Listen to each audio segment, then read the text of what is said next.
Welcome back to the podcast. My name is Joseph Clough, and this is episode 848. And in today's episode, we're talking about how to unchain and retrain your brain. Okay, so I want to just kind of break things down. I want to give you options. You can combine things, add things, you can go really deep into it. You can just do things very, very subtly maybe. But ultimately, it is possible to retrain how your mind works. Too often do we think we're broken and unfixable. That's just who we are, right? We just kind of think, oh my goodness, this is who I am. But I'm going to just say, it is not who you are. It is just how you are presently acting. That's what it is.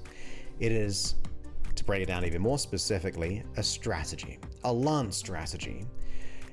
So that means if you have like a crazy big limiting identity conflict of the I am not good enough, the I am not worthy, the I am not deserving, the fear of failure, the fear of rejection, the fear of getting hurt, the fear of not being safe, if you have the blushing, the anxiety, the lack of confidence, the low self-esteem, they're very generalized as a world and they're generalized as an experience, but that's because that's how we associate with them. That's how we feel them, right? That's how we experience it on a day-to-day basis. So it's easy for us to think that that is who I am. Like that is just my identity. That's just interpretation from a subjective viewpoint, right? That's what it's about. But in reality, it is a strategy. Somewhere along the line, something happened, or numerous things happened, where you had consistent thoughts, consistent feelings, or one big thought and one big experience of a feeling that created a decision about yourself and or about the world, and then you repeated that strategy, that mindset, that thought, that limiting idea about yourself or the world so much that your brain got coded along the way. You may call it like the neuroplasticity. It's your ability to be able to wire things up. The more times you think something, feel something, it is easier for your unconscious mind just to take you from where you are to where you want to be or where you don't want to be, if it's in the context of experiencing an issue or a solution, if it's where you want to be, right? So the neuroplasticity is your brain's ability to learn things. But if you've learned something not so good, like a limiting belief, say you've gone through an event or a series of events that learned an idea about yourself, which like a virus kind of spread throughout your neurology because you thought about it, felt about it for so long, it formulates a limiting belief which creates the feelings of anxiety, fear, worry, the fear of rejection, the fear of being hurt, the fear of being found out, which then shows and creates a set of behaviors which all just reinforce that identity. You look for it, in other words. You look for these little confirmations as to why you are like you are. Oh, that's why I'm not enough, because this relationship attracted like a narcissist or a bad person or someone who cheated on me, or my boss, or my health, or my association to money. That's why I'm always in debt, because X, Y, Z. We look for these reasons to confirm our experience. And I was thinking about this specifically today, that I can hold a belief which, even when I'm presented with absolute evidence, I still sometimes struggle to give up that belief. It's interesting. Have you ever had an experience like that, where even though someone like proved you wrong or gave you an alternative, a set of evidence, and then you check on the inside and you're like, yeah, they're right, but I'm holding tight onto this belief system because we've built it up as evidence, and it's hard to let go of a belief that way. And that can just be about something conversationally. It could be about a subject. It could be about a generalization about society or a viewpoint or about money. So imagine how hard it can be for your unconscious mind to give up a belief system about your identity when it's presented a new set of evidence. Because your identity, or what you think it is anyway, is your reality. It is who you are as a subjective point of view. So we kind of go, how can I give this up? I've got all this evidence proving that I'm not enough, or I'm not worthy, or I'm not deserving. And on top of that, even if there was new evidence, for example, I was speaking to someone today and it kind of, the conversation went, well, how will you know if this has disappeared? Like when you work with people and things, because they had their own doubt. Like I could present as much evidence as possible, but sometimes they'll just go, well, yeah, of course, it's amazing. It'll work for them, but it won't work for me.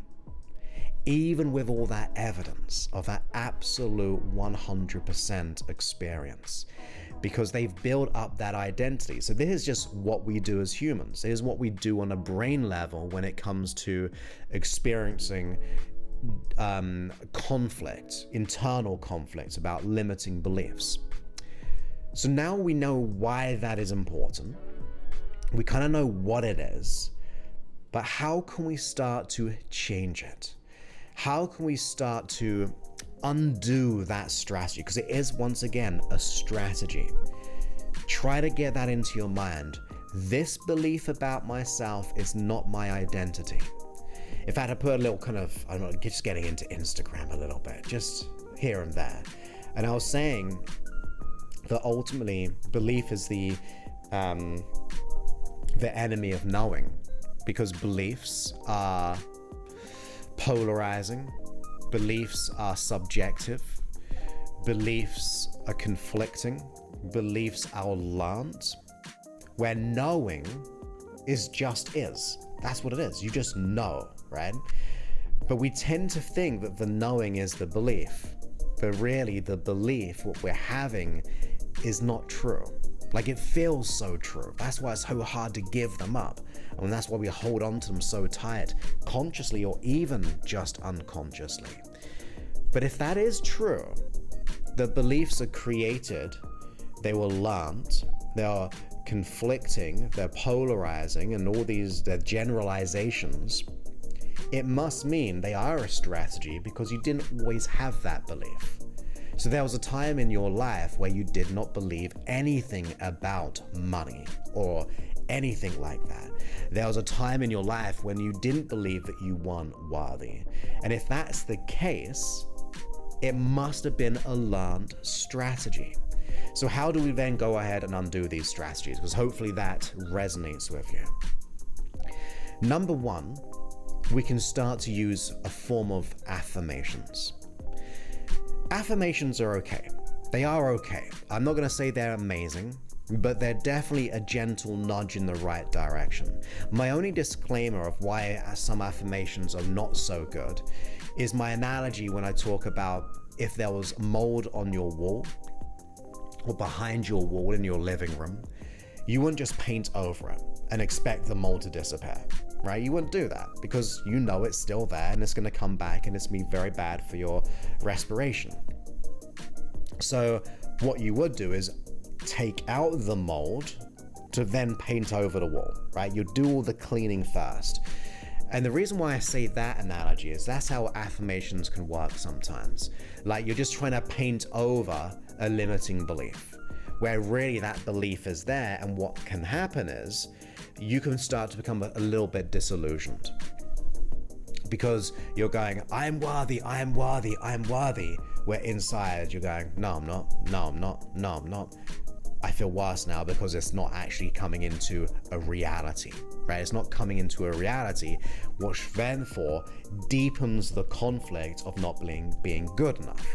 So yes, they are good to help you along your way, to put some ease into your life. Like as I like to always say to myself, I'm going to look forward to being surprised by something good and great today in known and unknown ways. That's like an affirmation for opportunity.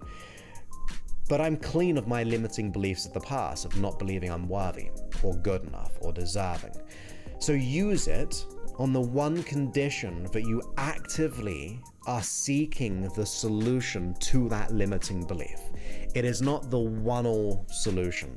It can help you, but don't let it prolong without working on the issue, because that's when the issue will get worse. But what you could do is not solely like work on the core limiting belief, using some other things I'll mention, but also get help with a specialist, ideally, who can just solve these things for you just very quickly. So utilize them, but maybe we just kind of take the affirmation and instead turn it to confirmation. There's something I've been thinking about a while ago. I was talking about far deeper into my group coaching calls that I have within my main program. And I was just saying, look, how can we look for confirmations of the opposite? Like, what is happening in our day-to-day experience which we are deleting and distorting or generalizing, which is still there, but we just miss out on it? So maybe look for confirmations which differ from that core limiting belief. Maybe that's something that we should be looking for. So for example, if I'm feeling not good enough, how can I look for confirmations where I am enough, right? And that means I'm looking for evidence. Usually I'm looking for evidence as to why I am not enough, because this person did that, because of this past experience, which proves it to be so-called true. But if I start to train my brain, I'm going to start to look for confirmations of where I am enough, confirmations as to where I am capable. And it can be totally different in context as to where the issue lives. Now, I tend to think what you do in one area of your life, you tend to do in most areas of your life. One core issue creates most of the issues. But maybe it is in a different context. Let's just say the context is, well, I have a real bad limiting beliefs, thoughts, worries, and doubts and anxieties in the context of my career.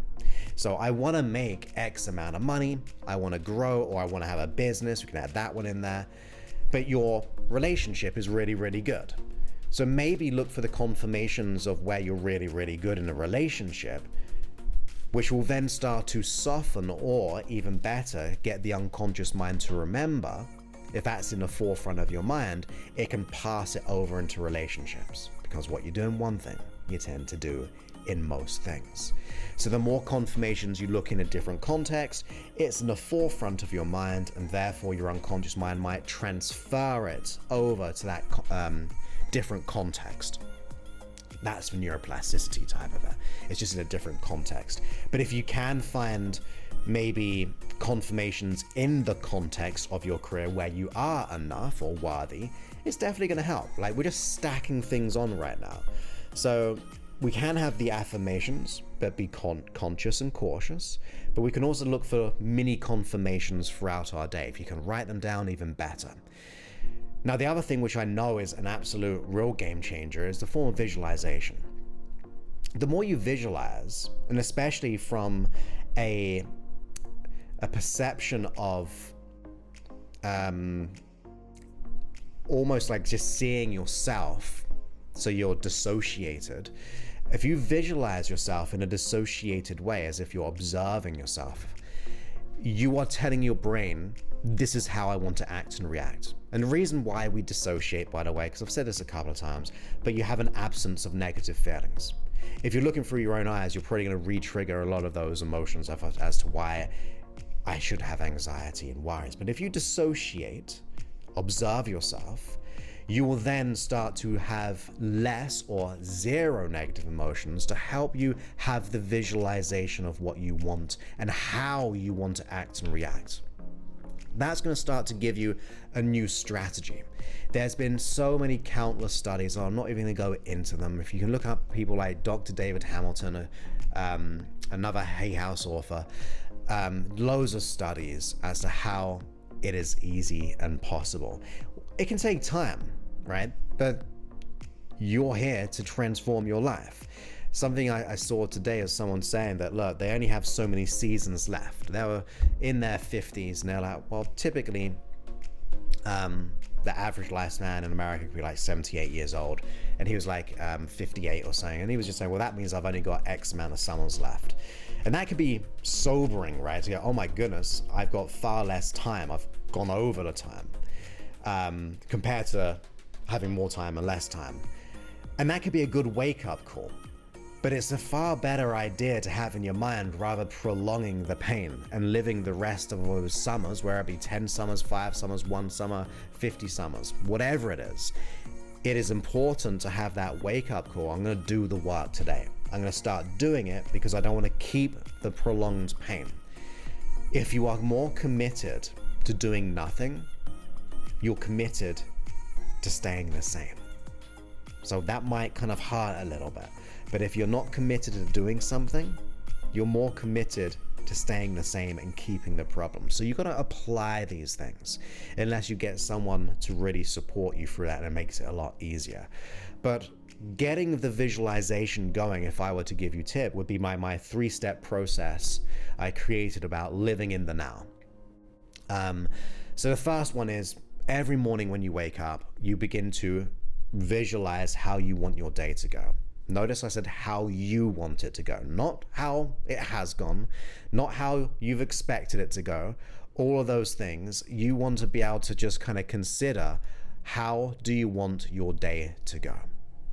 That's it. Visualize it as much as you can in that observational kind of perspective. And then throughout the day, look for those confirmations, right? They're going to show up here and there.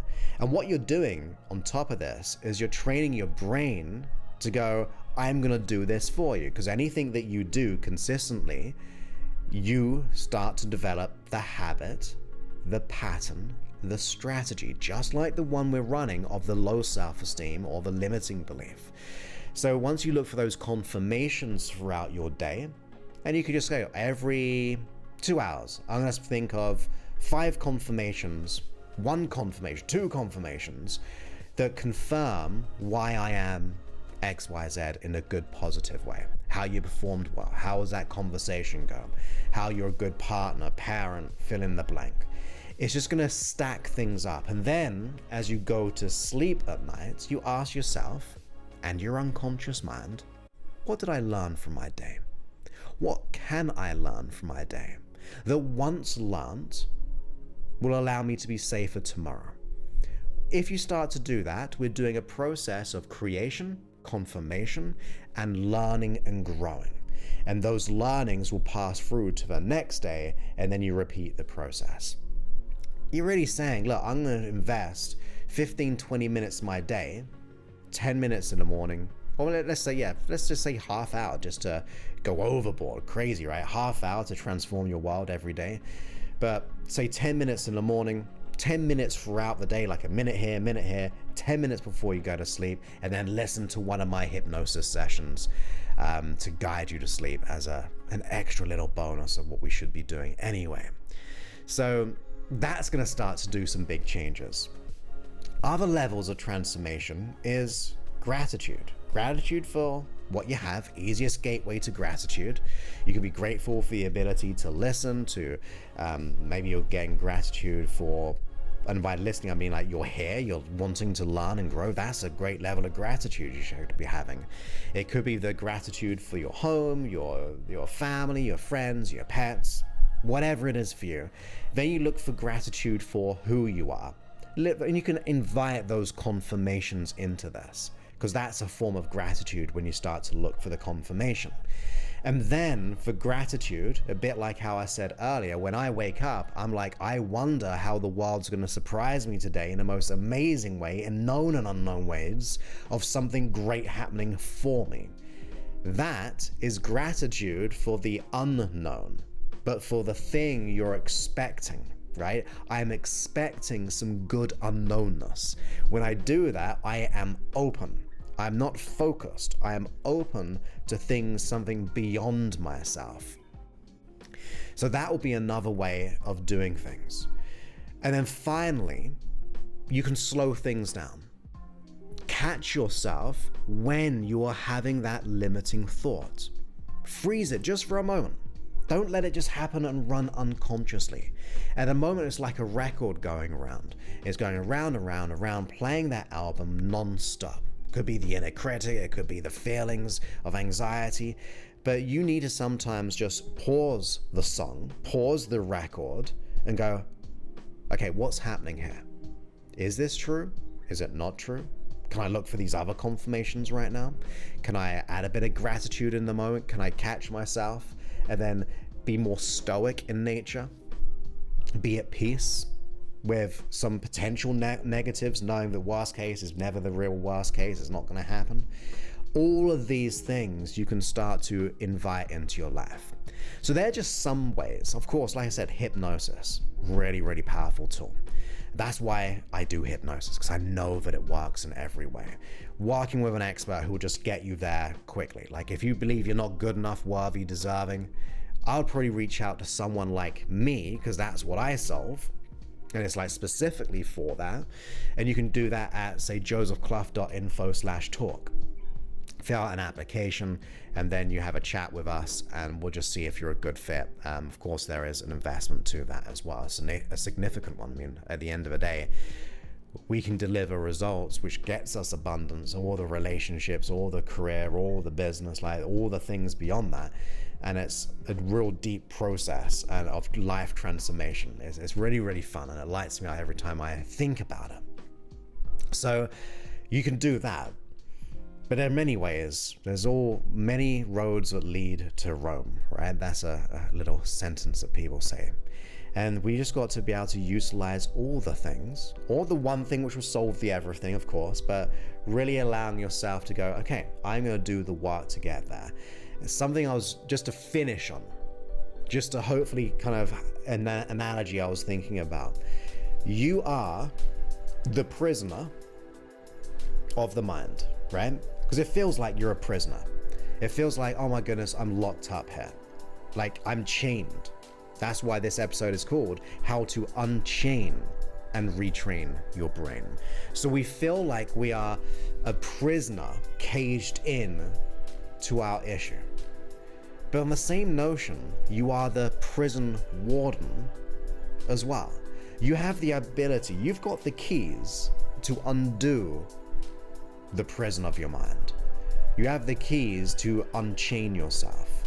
We just don't tend to look from that perspective. We always feel like the victim or the prisoner, where in reality you are unconsciously and consciously doing this. No one's in our brain literally creating a belief. It is something that we have formulated, and if we can formulate it, we can unformulate it. We can create something else. We can retrain our brain.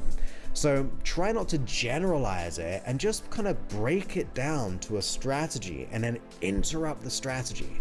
You have the keys. Remember, you may feel like you're the prisoner, but you're the prison warden. You have the ability to undo the door, the lock, the chains, whatever you think in that little analogy right there. And that just means you have the power to achieve your desires. So I hope you got value from this. Now, if you are enjoying this and you've got value from my work and you haven't got the app yet, that's one of the best ways to support the work that I'm doing, right? Because that means it's a win-win-win. It's a win for me because that means I keep on adding to it and start kind of making an impact. It's a win for you because you get access to all the hypnosis within it, whether it be all the functionality like hearting or making sleep or turning it into a sleep session or downloading it, creating playlists, having those morning meditations. They're in the app as well to support you. You've got the 4-hour sleep sessions. You've got custom audios, once again, day and night. Create playlists. I don't know if I said that. And also by leaving a review. And that just means you get to support yourself. You get to help others by being different, transforming your life, leaving a review, which will allow other people to have the ability to change as well. All of those things. You've got to just, you haven't got, I was just thinking about my, for tour I was just doing, but you've got to maybe invest in yourself through the app if you wanted to, but if not, just listen to all the free work. There's now 848 episodes thanks to this episode, and that means you can just use all the free stuff if you want. Whatever it is for you, whatever you feel is matching the energy of your desire, if you're putting as much outcome and action and time into it, then you're good to go to live the life that you desire. So if you need to get the app, go ahead to freehypnosis.app. There are 2 little buttons there, one for the Google Play, one for the Apple iStore or Apple App Store, and that will take you directly there. So with that, I look forward to speaking to you on a future episode. Many thanks and goodbye. Oh, wrong button. Many thanks and goodbye.